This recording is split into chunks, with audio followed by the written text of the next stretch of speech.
nationem sapientiae letificatus.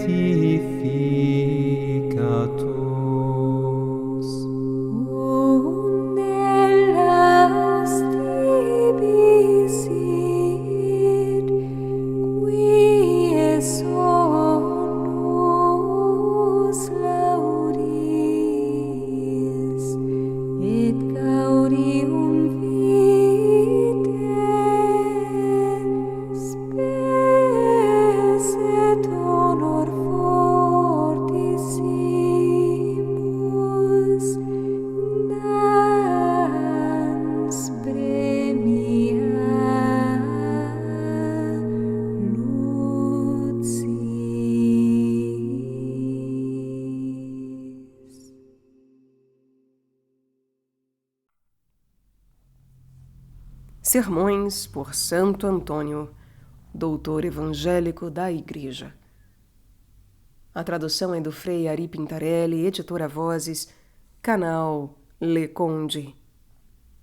Caros ouvintes, caso gostem do que aqui será lido, já sabem, adquiram esta belíssima obra, que é realmente uma verdadeira arte. E caso possam, devam e queiram, auxiliem-me neste trabalho. Centavos serão bem-vindos, os links e possibilidades estão todas no descritivo. Muito obrigada pela presença. Eu também peço para que curtam, compartilhem, comentem, inscrevam-se no canal. Isso faz diferença e é de graça, é um momento, um clique. E eu também conto e peço, é claro, a oração de todos vocês. Orem por mim a Deus Nosso Senhor, por favor. Chegamos finalmente no último sermão dominical deste doutor. Muito obrigada a todos que passaram aqui ouvindo esses sermões dominicais maravilhosos. Há ainda os sermões de festividades, que serão também publicados, mas os dominicais acabam-se. Que Deus vos abençoe, vos guie e vos guarde, meus caros.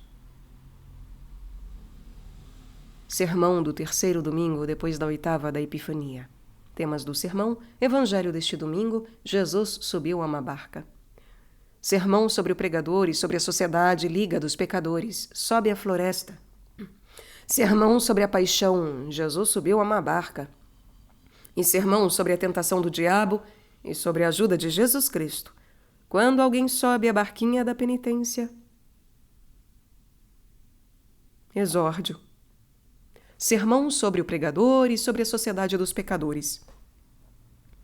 Naquele tempo, Jesus subiu a uma barca e seus discípulos o seguiram. Lemos no livro de Josué: sobe a floresta e corta as árvores para criar-te espaços livres no território dos fariseus e dos refaítas. A floresta representa a estéril sociedade dos pecadores, fria, obscura, cheia de feras, fria pela ausência da caridade. Multiplicou-se a iniquidade e a caridade se esfriou. Obscura pela ausência da verdadeira luz. Os homens preferiram as trevas à luz. Cheia de feras, da gula, da luxúria, da usura e da rapina. Destruiu-a o javali da floresta, isto é, o diabo. Nessa floresta existe também o caçador Nemrod, isto é, o diabo. Entra, pois, nessa floresta, ó pregador, com o machado cujo cabo é a humanidade, mas cujo ferro cortante é a divindade. Corta árvores e cria-te espaços livres. O machado está posto à raiz, disse no Evangelho. A árvore da grandeza humana, a floresta da sociedade estéril e pecadora, é cortada com o machado da encarnação do Senhor. Com efeito, se essa floresta considera atentamente a cabeça da divindade, isto é, de Cristo, reclinada no seio da Virgem pobrezinha, decai de sua condição de floresta inexplorada e inacessível e torna-se um lugar aberto e espaçoso no qual pode-se edificar a cidade do Senhor das virtudes, dos exércitos, que o curso do rio alegra. Essa é a mudança da direita do Altíssimo, para que, onde abundou o pecado, superabunde a graça.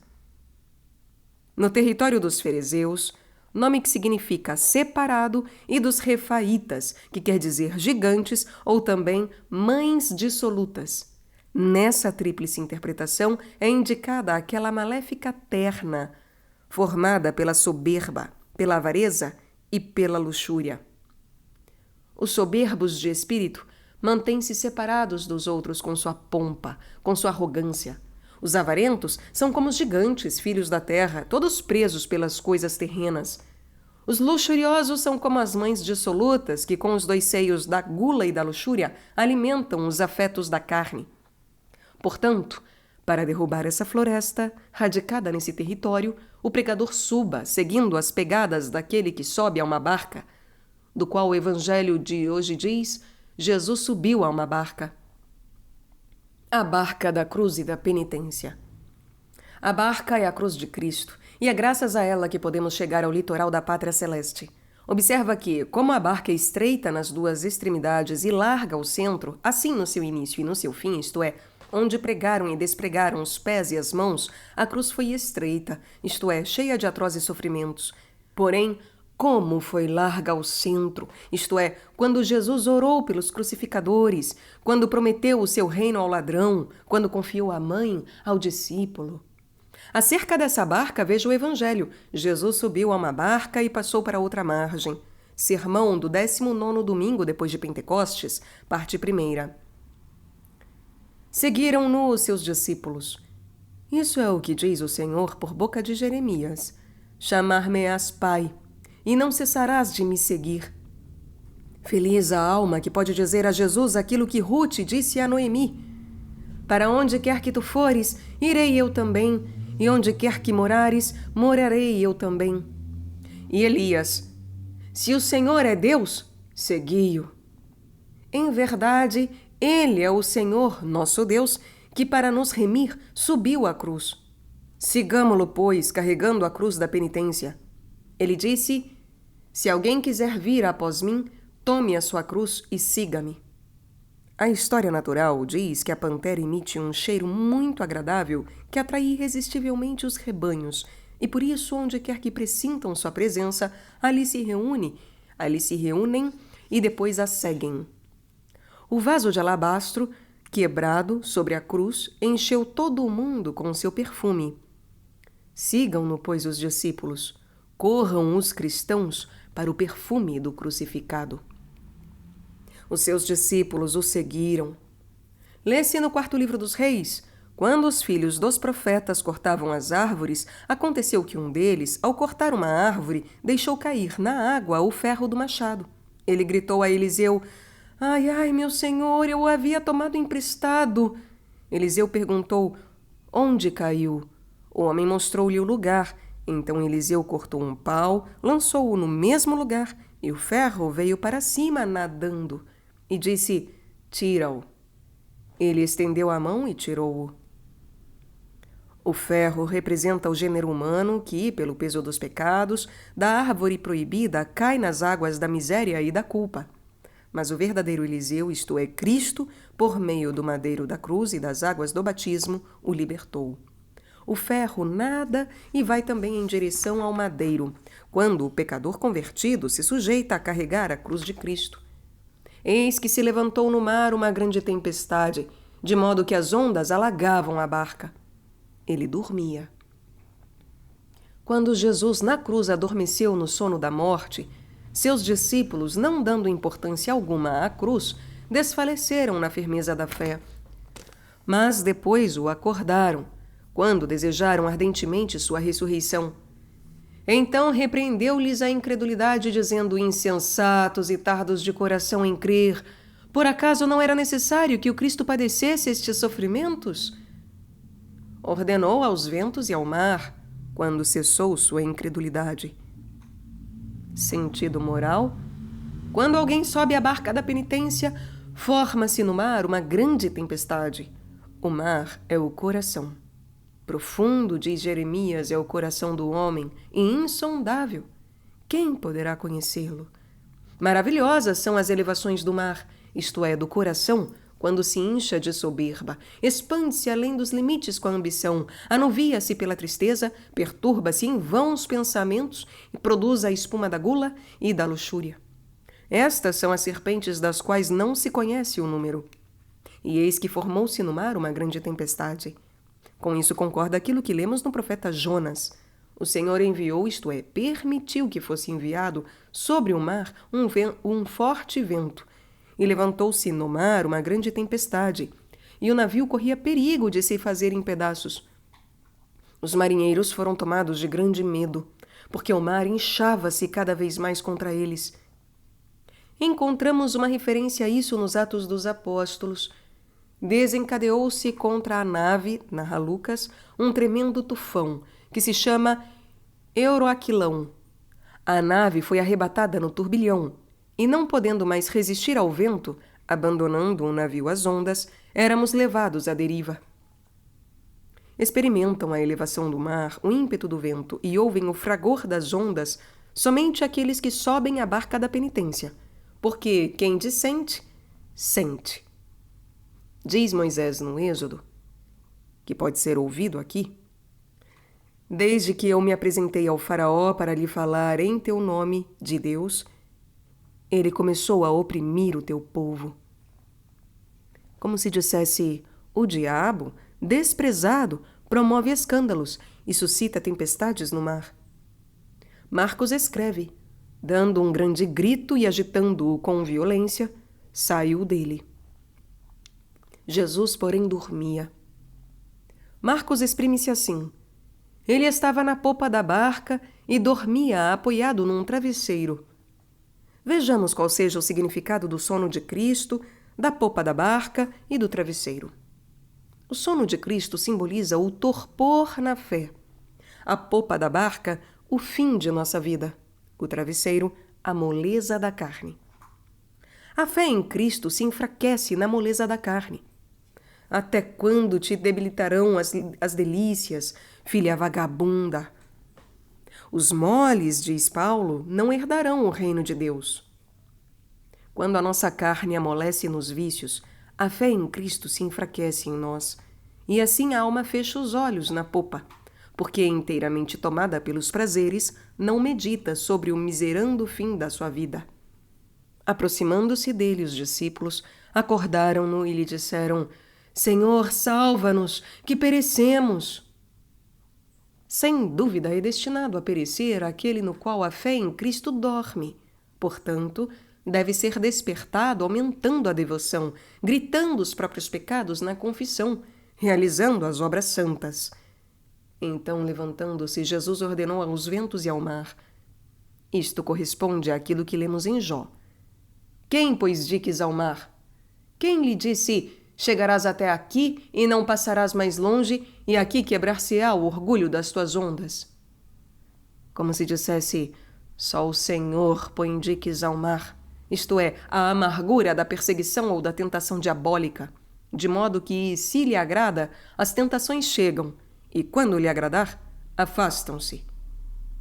E quando faz cessar as tentações, diz: aqui quebrarás as tuas agitadas ondas. E Isaías: o jugo apodrecerá ao contato com o azeite. Quer dizer, a tentação cessará na presença da misericórdia de Jesus. Por isso, quando somos tentados pelo diabo com toda a devoção da mente, devemos dizer: em nome de Jesus Nazareno, que imperou aos ventos e ao mar, eu te ordeno, ó tentador, afasta-te de mim. E seguiu-se uma grande bonança. Isto é o que diz Ana no livro de Tobias. Tenho por certo, Senhor, que todo aquele que te rende culto, se sua vida for provada, será coroada, e se for atribulada, será livre, e se for castigada, poderá acolher-se à tua misericórdia, porque tu não te deleitas com a nossa perdição, visto que depois da tormenta vem a bonança, e depois das lágrimas e suspiros infundes a alegria. E porque não é possível gozar a paz de coração sem o amor ao próximo, porque onde houver amor não haverá ira nem indignação, para possuir essa paz, na carta que se leu hoje, o apóstolo nos exorta dizendo: a ninguém devais coisa alguma, a não ser o amor mútuo, porque aquele que ama o próximo cumpriu a lei. Com efeito, o amor é o pleno cumprimento da lei. Amor em latim é dilectio, como se dissesse duos lego. Ligo entre si duas pessoas. Estou ligado a cada homem com o débito do amor, que sempre devo pagar. E se o pago como devo, para o futuro ninguém me inquiete. Porque a ninguém devo nada, senão isso. E todo aquele que pretende de mim qualquer coisa além disso, não se comporta mais segundo a lei do amor. O amor não faz nenhum mal ao próximo. Epílogo. A ti, Senhor Jesus Cristo, Filho amado de Deus Pai, autor de todo o nosso bem, seja dado todo o louvor, toda a glória, toda a honra, toda a devoção. Tu que és o Alfa e o Ômega, o princípio e o fim. Tu que com tua bondade e misericórdia, com a infusão da tua piedade, concedeste a mim, indigno, chegar à conclusão tão desejada deste meu trabalho. Eis, irmãos caríssimos, que eu, o menor de todos vós, vosso irmão e servo, compus com certos critérios este trabalho sobre os evangelhos propostos no curso do ano litúrgico, para o vosso conforto, a edificação dos fiéis e em expiação dos meus pecados.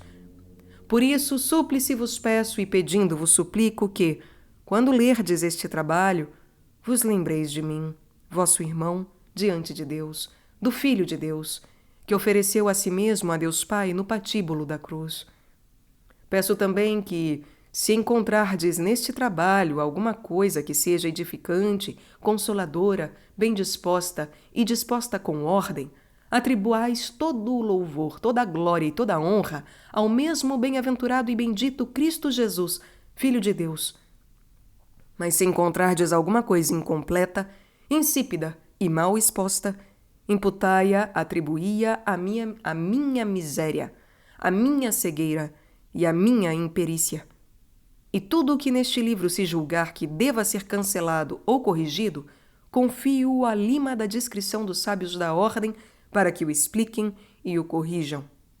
Seja dado louvor ao Pai invisível, seja dado louvor ao Espírito Santo, seja dado louvor ao Filho Jesus Cristo, Senhor do céu e da terra. Amém. Alfa e Ômega, seja dada glória, honra e veneração, seja dado o louvor e a bênção ao princípio, que é sem fim. Amém.